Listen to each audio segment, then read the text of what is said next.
আসসালামু আলাইকুম প্রিয় বন্ধুরা, কেমন আছেন সবাই? আশা করছি সবাই খুব বেশি ভালো আছেন। আলহামদুলিল্লাহ আমিও ভালো আছি। আজকে আপনাদের জন্য হাজির হলাম নতুন আরেকটি রেসিপি নিয়ে। এখন আমি ফুটন্ত গরম পানিতে দিয়ে দিচ্ছি কচুর ছুরিগুলোকে আমি ভালো মতো কেটে কুটে ধুয়ে নিয়েছি। এখন 3-4টা বলক আসলে নামিয়ে নিব। বলক না আসা পর্যন্ত অপেক্ষা করছি।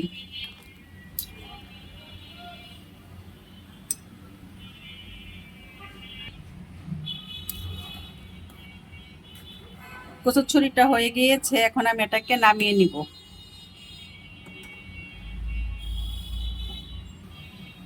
এখন আমি চুলায় একটি ফ্রাই প্যান বসিয়ে দিয়েছি। এখন দিয়ে দিচ্ছি তেল।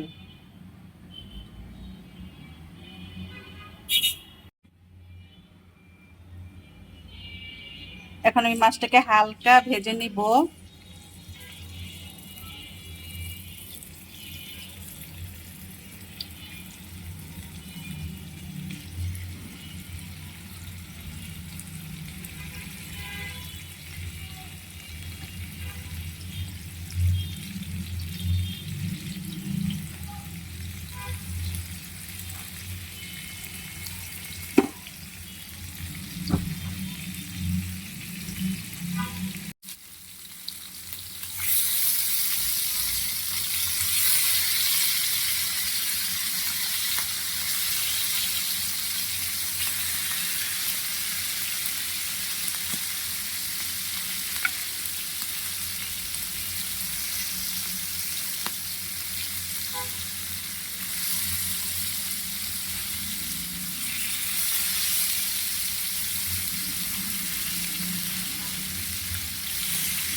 মাছগুলো ভাজা হয়ে গিয়েছে, এখন আমি মাছগুলোকে নামিয়ে নিব।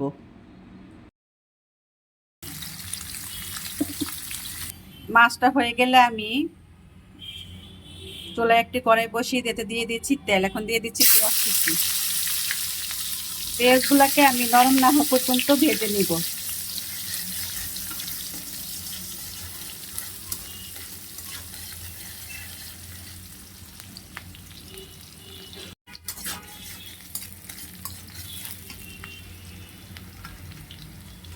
পেঁয়াজটা হয়ে গেলে এখন আমি দিয়ে দিচ্ছি 1 চা চামচ রসুন বাটা। এখন আমি এটাকে ভালো মতো নেড়ে চেড়ে নিব। এখন আমি দিয়ে দিচ্ছি একে একে সব মশলা।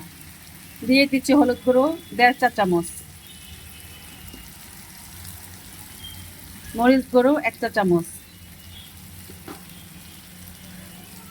আর দিয়ে দিচ্ছি স্বাদ অনুযায়ী লবণ। মশলাটা যেন পড়ে না যায়, এই জন্য আমি দিয়ে দিচ্ছি সামান্য পানি। আজকে আমি আপনাদেরকে রান্না করে দেখাচ্ছি কচুরছড়ি দিয়ে ইলিশ মাছের টক। তাই মশলাটা ভালো মতো কষানো হলে আমি দিয়ে দিচ্ছি আমড়া। যেহেতু আমি টক রান্না করব, এখন আমি দিয়ে দিচ্ছি আগে থেকে ধুয়ে রাখা কচুর ছড়িগুলো। এখন আমি সবগুলো উপকরণ ভালো মতো কষিয়ে নিব।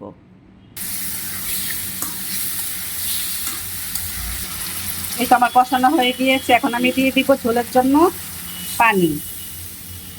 যেহেতু আমি টক রান্না করব, তাই পানির পরিমাণটা একটু বেশিই দিব।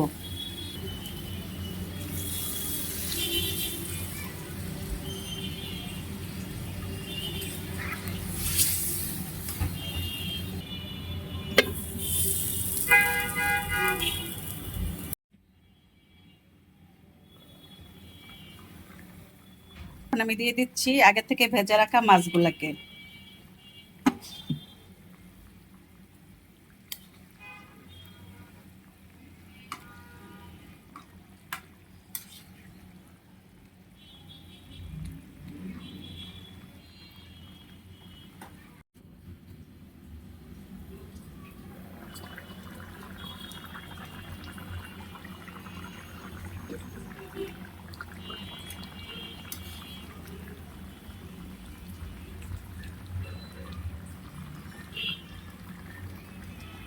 এখন আমি দিয়ে দিচ্ছি 3-4টি কাঁচামরিচ।